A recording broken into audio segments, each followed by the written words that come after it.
Hey everyone, Tankenstein here. In this video, I'll be going over the state of Battle Pass and War Thunder. More accurately, I will go over statistics relating to Battle Pass rewards as well as examine the overall reward quality from Season 1 through the upcoming Season 3 and give an assessment. This video will be as accurate and unbiased as possible as I will try to give only objective facts. This said, let's get into it. And just to preface this video, I've actually purchased the Enhanced Battle Pass each of the last 2 seasons, largely because the vehicles were interesting to me, and insofar as buying the Enhanced Battle Pass is concerned, I purchased it in order to ensure that I would acquire all of the rewards because, believe it or not, my YouTube videos probably consume enough time where I would otherwise be able to gain an additional 20 to 40 levels from Battle Pass. Thus far, it has been worth it, and I still plan on purchasing Season 3 of Battle Pass, largely because I have a mighty need to own all of the cool vehicle prototypes that I love so much. So I'll just go over this list that I've compiled of all the current and previous season reward vehicles for Battle Pass, go over their BR, rank, and if they're premiums or not, and also give an average BR for the vehicles of each season. You'll be able to see a trend in the numbers, which I'll go over in just a moment. So for Season 1, you had the T10A, which is a 7.7 BR rank 5 premium, the Super Corsair, which is a 6.3 BR rank 4 premium, the HMS Garland, which is a 3.7 BR rank 2 premium, and the Matilda Hedgehog, which I feel is a really cool and fun tank, which is a 2.7 BR rank 2 premium. Again, these are all premiums. The average BR of Season 1 was 5.1. For Season 2, you have the T55E1, which is a 4.3 BR rank 3 premium, the Type 1936A, which is a 4.3 BR rank 3 premium, as well, both of the first vehicles I mentioned for Season 2 are the same BR and they're also premiums.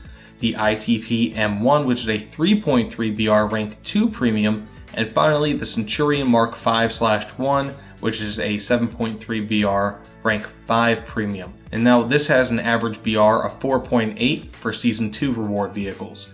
And now with Season 3, it's a little bit murky because we don't know their exact BRs quite yet, but I've got a pretty good educated guess as to what they are, and I really do not suspect I'll be more than 0.3 BR off from maybe one of these vehicles.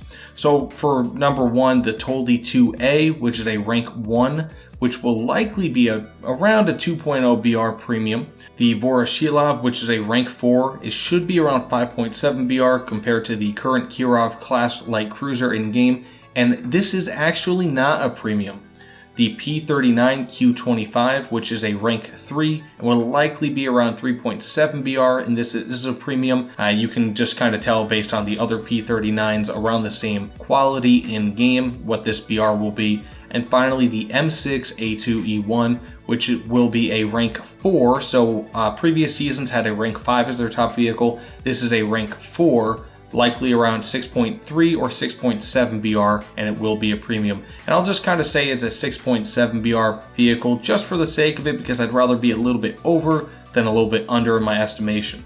Now the average likely BR of this season will be around 4.525, which is a little bit lower than previous seasons. Now, of course, rank is not totally indicative of BR, as there are some instances, although they do get typically ironed out, of vehicles in higher ranks being the same or lower BR than a vehicle in the preceding rank. The Centurion Action X and Centurion Mark 5-1 are good examples of this, with the Action X being rank 4 and the Mark 5-1 being rank 5, despite both currently sitting at the same 7.3 BR. Regardless, there is a positive correlation between rank and BR. This said, you can fairly easily see that since Season 1, the top tier reward vehicles have seen progressively lower BRs, as have for the most part the other vehicles. The Toldi 2A, for example, is looking like the weakest and likely going to be the least used Battle Pass vehicle yet, outside of possibly some of the ships.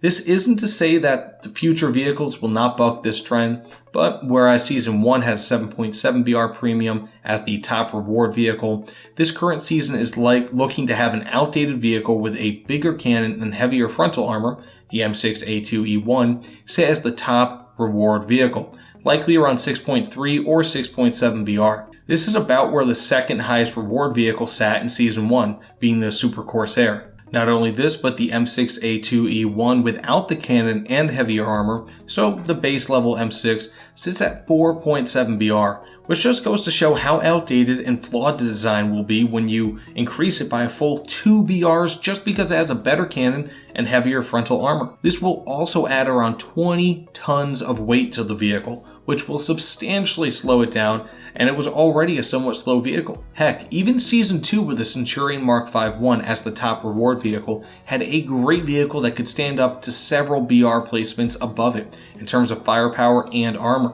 In fact, I would rather have the Centurion Mark 5-1 over the T10A any day of the week, and feel that it is already being on a borderline 7.7 vehicle, just like what the T10A is. Additionally, both of the vehicles have substantially more advanced underpinnings, owing to the fact that they were designed and built with the experience gained from World War II, whereas the M6 is a failed heavy tank that was designed early on in the US's involvement in the war, leading to it again being outdated. Basically what I mean is that regardless of the advancements in the cannon and the armor, the M6A2E1, which is again the top reward vehicle for Season 3, is a reject tank that is still just an M6, albeit at a higher BR and with a more deadly cannon. I personally love my M6, but that's because it sits at around 4.7 BR. This tank will likely be a poor performer, especially compared to the previous top level Battle Pass rewards. Regardless of whatever happens to be the top reward vehicle of any season of Battle Pass, you can clearly see that based on what I estimate to be the likely BRs of the vehicles in Season 3, the average BR of Battle Pass vehicles has dropped from 5.1 in Season 1 to around 4.5 in Season 3, which indicates an expected 0.6 average BR decrease, which means that the reward vehicles are less usable when grinding higher BRs. Not only this, but the second highest BR vehicle, the Voroshilov Light Cruiser, sits at an expected 5.7 BR, which is used in a game mode that only, according to my recent polls, only around 2% of the War Thunder community plays. If you remove this vehicle, the average BR of the reward vehicles drops all the way to 4.13, which is remarkable because for the first time with Battle Pass, the ship is actually a higher BR than the average BR of the other vehicles. In the first 2 seasons, removing the ship would have resulted in a higher average BR for the remainder of the vehicle rewards. Basically what I'm saying is that the reward vehicles, at least for Season 3, have decreased in BR and will be less useful as you grind higher throughout the tech trees. Now, this all said, I'm actually not upset with Battle Pass. In fact, there are some notable improvements in this season of Battle Pass, namely the ability to sell your top tier vehicles or trade that ability to purchase next season's Battle Pass. Of course, this ability is only accessible to people that reach upwards of level 125 in Battle Pass, which requires some not so casual amounts of playtime, but it still offers the option to make the entire system free of charge if you already play enough. That alone makes it so that even if the vehicles might not be exactly to your liking, who cares? They're free vehicles.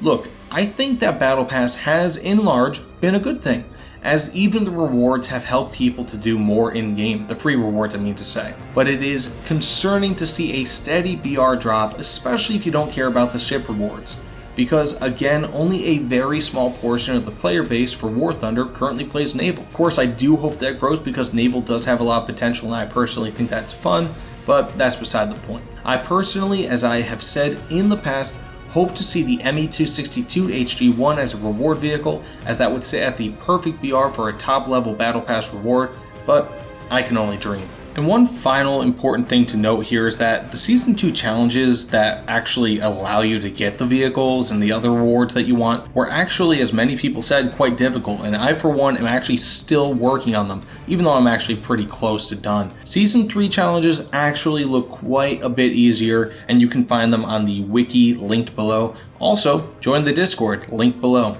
But with all that out of the way, tell me what you guys think in the comments below.